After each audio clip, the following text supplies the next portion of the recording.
संसार में सबसे महत्वपूर्ण क्या है? दृष्टि या दृष्टिकोण, समझ या सोच? सामान्यतः मनुष्य की दृष्टि और सोच में अधिकतर वो वस्तु, वो घटनाएं, वो भाव श्रेष्ठ हैं जो हमें आनंद दे, और जो हमें आनंद नहीं देते उन्हें हम दुखदाई मान लेते हैं।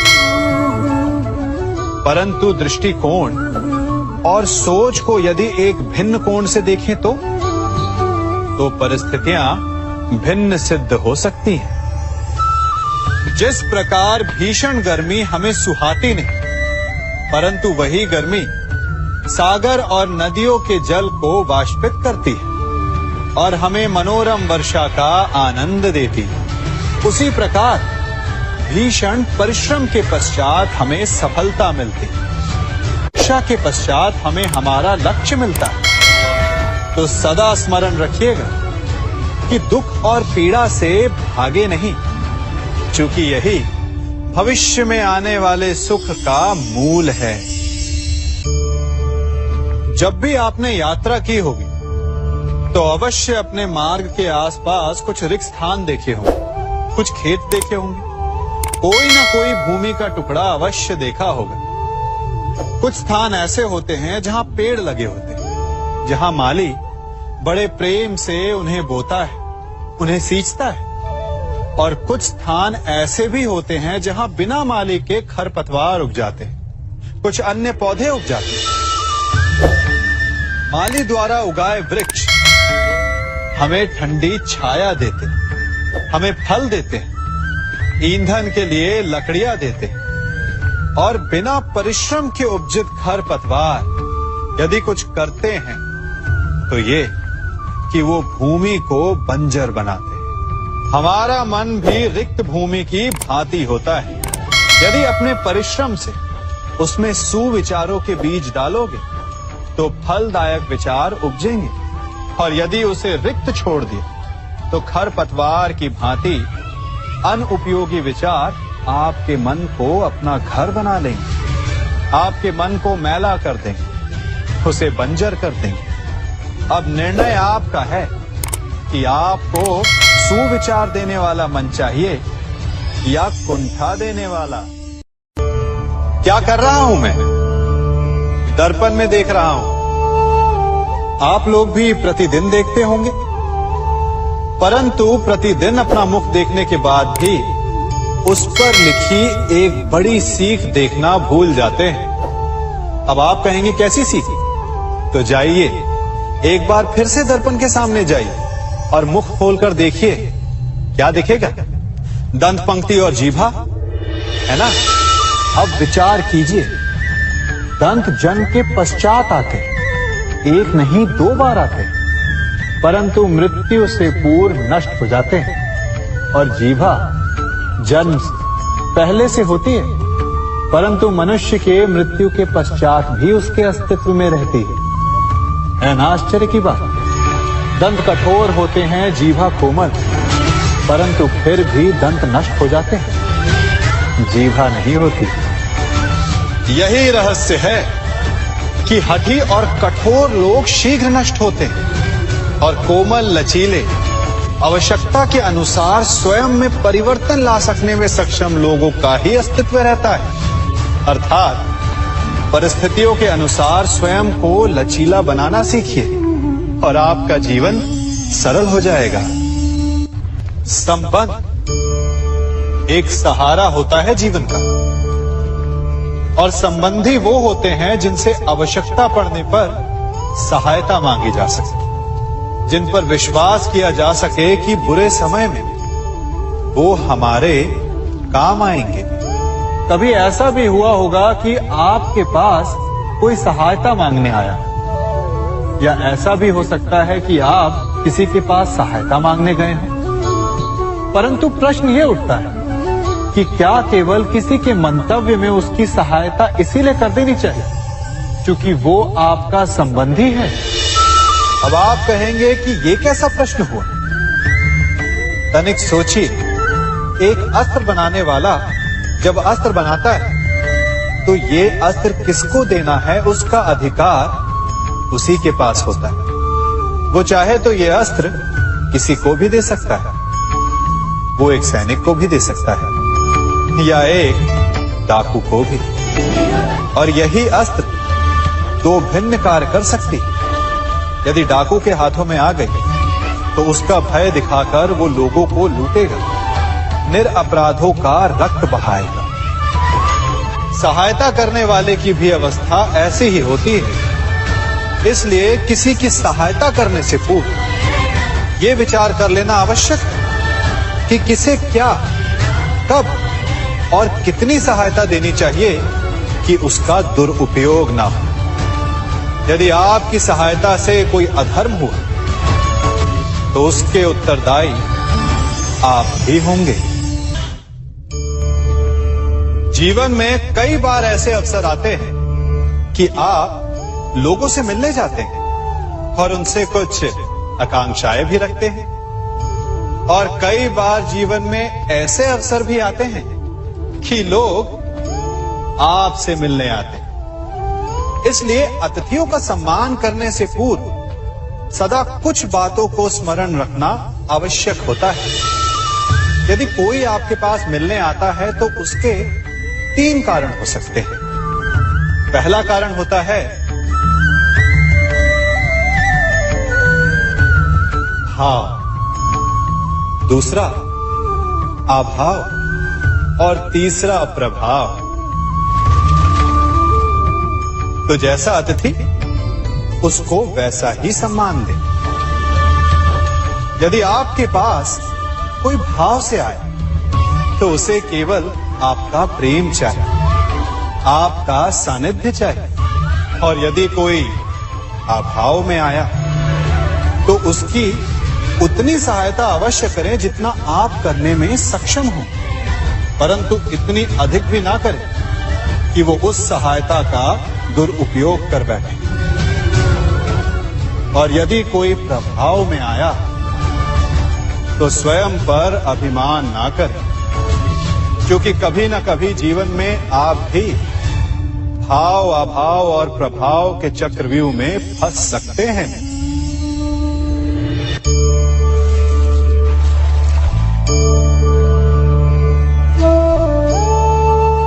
यदि जल को मुट्ठी में कसकर बांधें तो जल कैसे अपना मार्ग बनाकर निकल जाता है, इसी धारा की भांति यही अवस्था हमारे अपनों के साथ भी होती है।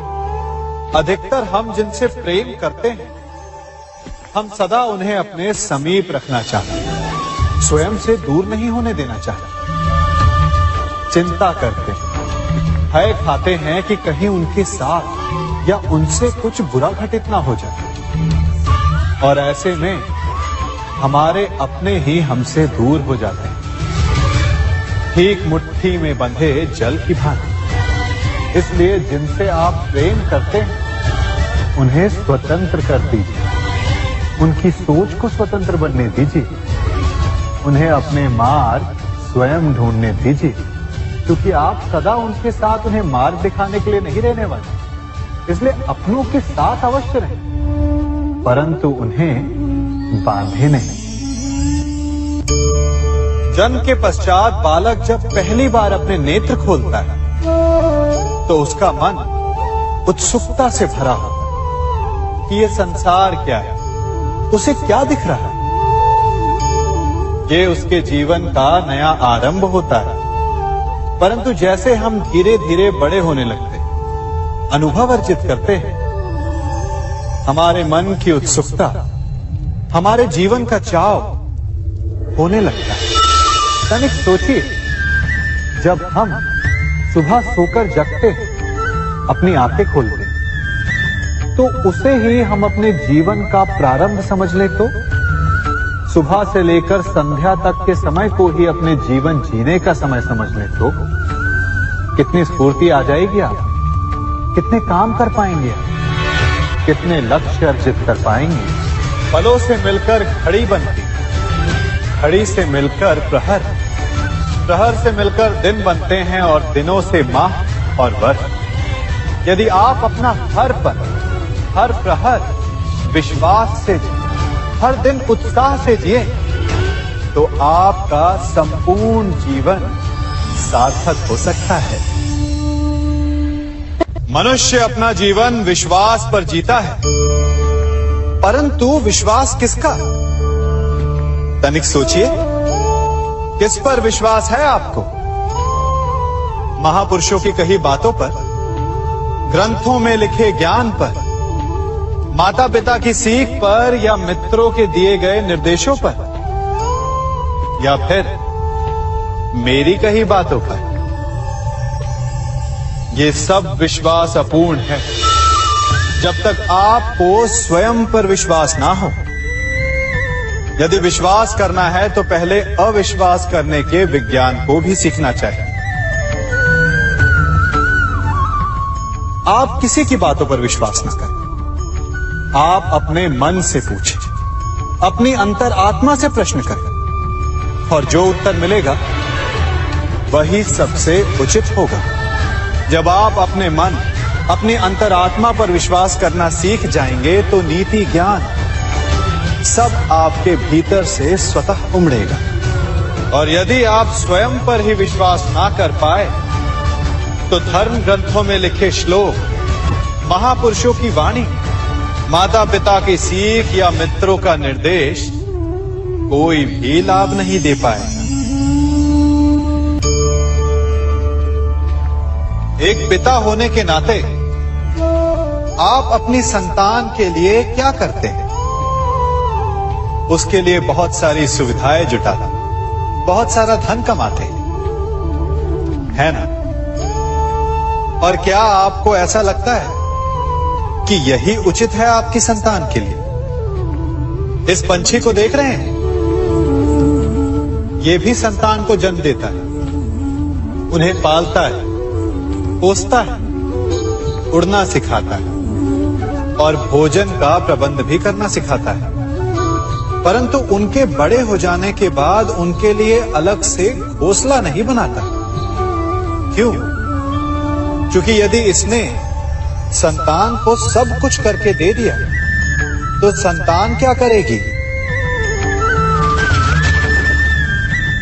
वो अपनी संतान को तब तक भोजन कराता है जब तक उसकी संतान स्वयं भोजन का प्रबंध करने में सक्षम नहीं हो जाती। और उसका लाभ ये मिलता है कि उसी की भांति उसकी संतान आत्मनिर्भर बनती है। इसलिए अपनी संतान को उतनी ही सुविधाएं दें जितनी आवश्यक है। मोह को त्यागें। आपका उनसे मोह उन्हें कभी आत्मनिर्भर नहीं बनने देगा। अपनी संतान को कर्म करना सिखाइए। यदि आपकी संतान कर्म करना सीख गई तो वो धन स्वयं कमा लेगी। और यदि वो आलसी, अकर्मण्य बन बैठे तो आपके संचित धन का भी नाश कर देगी। संसार में सबसे बड़ा संबंध कौन सा है? अब आप पूछेंगे कि ये कैसा प्रश्न हुआ? इसका उत्तर तो बड़ा सरल है, यही ना? परंतु इस प्रश्न के भी कई उत्तर हैं। कोई कहेगा माता और पुत्र का संबंध, तो कोई कहेगा पिता पुत्री का संबंध, तो कोई पति पत्नी का, और तो कोई भक्त और भगवान का संबंध।